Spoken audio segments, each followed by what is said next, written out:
welcome to Biology पाठशाला। Today's class is dedicated 12th class student। और आज की पाठशाला में हम ये समझने का प्रयास करेंगे कि सेट नंबर 4 की जो भी क्वेश्चन सीरीज है। लेकिन मेरे प्यारे बच्चों, मेरा ऐसा मानना है कि पाठशाला को स्टार्ट करने से पहले या कुछ भी समझाने से पहले हम बच्चों को मोटिवेशन मैसेज देते हैं। और मैं मानती हूँ कि लाइफ में मोटिवेशन मैसेज एक रेमेडी की तरीके काम करता है। और आज की सीरीज का मोटिवेशन मैसेज है, it's a blessing message. So first of all happy Navratri to all my student and to all. So सभी को मेरी तरफ से नवरात्रि की हार्दिक हार्दिक शुभकामनाएं। माता रानी की कृपा से आप सभी स्वस्थ रहें और जो भी आप जीवन में चाहते हैं उसे पाए। तो हार्दिक हार्दिक नमन सबसे पहले माता रानी को, और सभी की वो मनोकामनाएं पूर्ण करे, ऐसी मैं कामना करती हूँ। अगर हम आज की सीरीज की बात करें और टॉपिक की बात करें तो वो है टॉपिक सेट नंबर 4। आप लोग सोचते होंगे कि ये कितना लंबा चलता है। हाँ, बिल्कुल लंबा चलता है। देखिए 12th क्लास है, 33 क्वेश्चन आते हैं, सॉल्व कराने में टाइम लगता है, ठीक है। लेकिन फिर भी मेरा कोशिश है, जब तक कि मेरे अंदर सांस है तब तक कि हम आपकी क्वेश्चन सीरीज को सॉल्व कराते रहेंगे, ठीक है। और देन जब ये क्वेश्चन सीरीज खत्म हो जाएगी तो I will start a new series और कोर्स।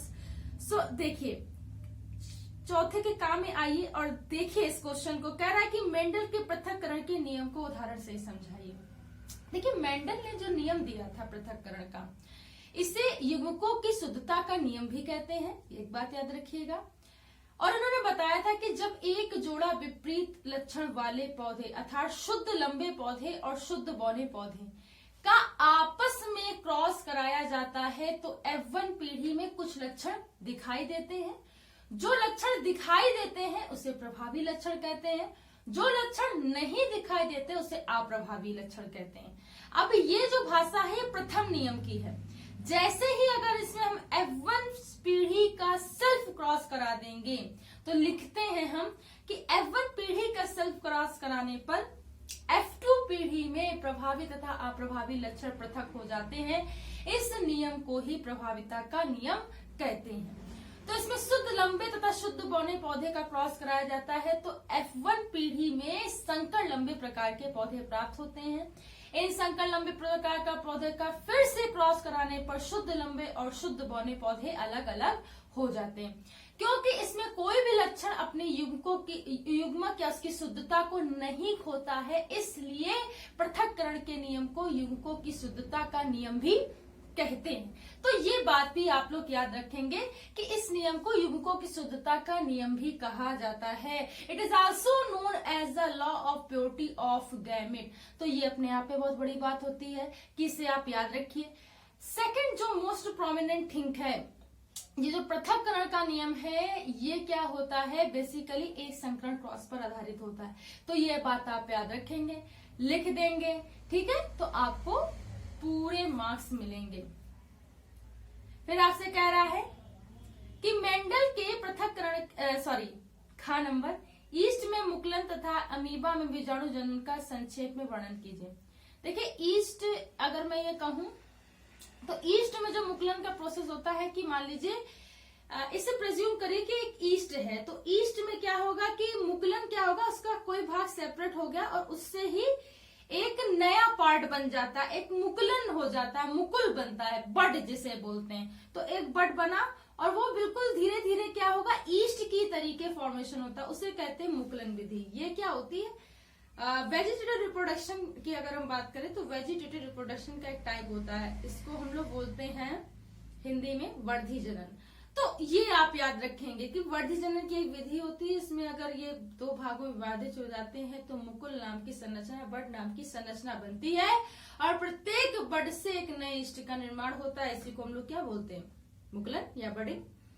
फिर कह रहा है कि अमीबा में बीजाणु जनन का संक्षेप में वर्णन कीजिए। देखिए, अमीबा में बीजाणु जनन क्या होता है कि देखो, उसमें जो अमीबा होता है कि एक बीजाणु का फॉर्मेशन होता है और वो बीजाणु का जो फॉर्मेशन होता है 1 2 3 4 मतलब संख्या उसकी बढ़ती जाती है और उसी संख्या का फर्दर क्या डिवाइडेशन होता रहता है, तो सभी से क्या होता है, अमीबा का फॉर्मेशन होता है। तो इसे बोलते हैं बीजाणु जनन या स्पोरोजेनेसिस का प्रोसेस होता है। बात समझ में आ गई? तो ये आप लिख देंगे तो आपको मार्क्स मिल जाएंगे। फिर कह रहा है कि रोगजनक क्या है। मनुष्य में टाइफाइड, ज्वर तथा सामान्य जुकाम उत्पन्न करने वाले रोगजनक को या तथा रोगों के लक्षणों के नाम लिखिए। तो रोगजनक क्या होते हैं? ऐसे कारक जो किसी भी रोग को जीवधारियों में फैलाते हैं रोगजनक कहलाते हैं। बात समझ में आ रही? ऐसे कारक जो किसी जीव में क्या बनाए, रोगों को फैलाए, उन्हें क्या बोलते हैं? रोगजनक बोलते हैं, पैथोजन बोलते हैं। मनुष्य में टाइफाइड ज्वर का जो अगर कारक मैं कहूं तो कौन सा होता है? Salmonella typhi. क्या होता है? Salmonella typhi. और सामान्य जुकाम का क्या होता है? ठीक है, सामान्य जुकाम का फ्लू वायरस भी होता है, कोरोना वायरस। अब कहेंगे कि कोरोना वायरस कैसे? देखिए, ऐसा नहीं कि कोरोना वायरस आज आ गया, ये तो इसका बायोलॉजिकल वेपन है, यूज किया जा रहा है। ये सामान्य जुकाम के लिए भी कोरोना वायरस यूज किया जाता है। अगर किसी को भी डाउट है तो आप चाहे तो जूलॉजी की, मॉडर्न जूलॉजी की बुक्स हैं उसमें पढ़ सकते हैं, या आप जंतु विज्ञान की क्या कहते हैं, गुप्ता जी की जो बुक है आप वो भी देख सकते हैं।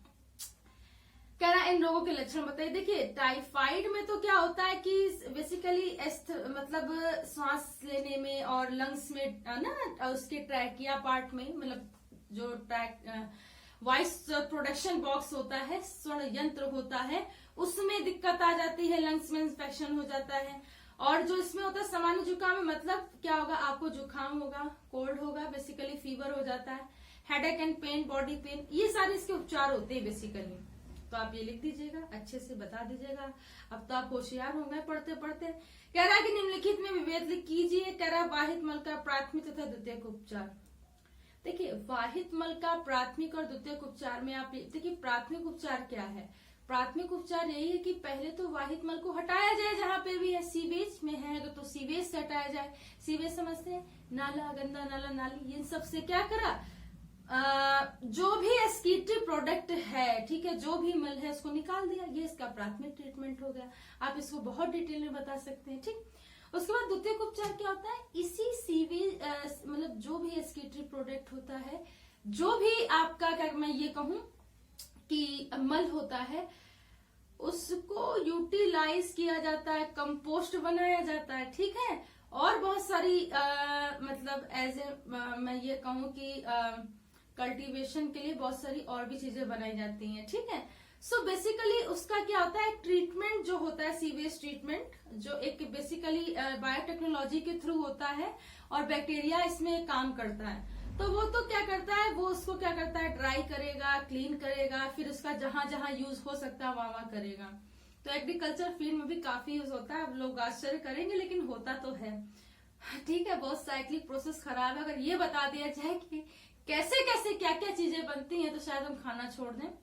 खैर, फिर भी सभी लोग रोज खाना खाते हैं।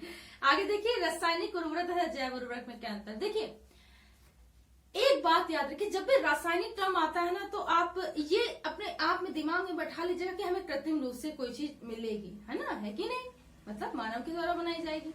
और अगर जैव उर्वरक आ गया तो ये मतलब स्वनियमित है, मतलब कि प्रकृति के द्वारा बनाई गई है।